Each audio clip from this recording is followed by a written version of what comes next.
আজকে সকালবেলা কাজে যাওয়ার সময় দিকে এখানে অনেক বড় একটা ভ্যান আর এক গাদা স্টল দিয়ে দিয়েছে।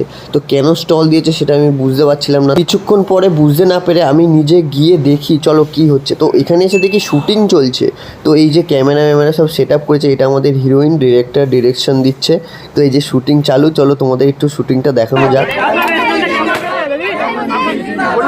আমার লাইফে ফার্স্ট টাইম শুটিং দেখা, তাও সামনাসামনি। এটা সিরিয়াল শুটিং হচ্ছে। এই সিরিয়ালটার নাম ডায়মন্ড দিদি জিন্দাবাদ। তো তোমরা একটু দেখো অ্যাক্টিং।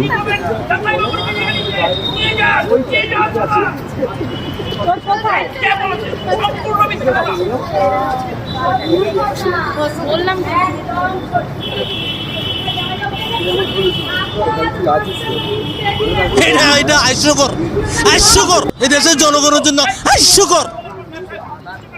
আসসালামু আলাইকুম বড় ভাই।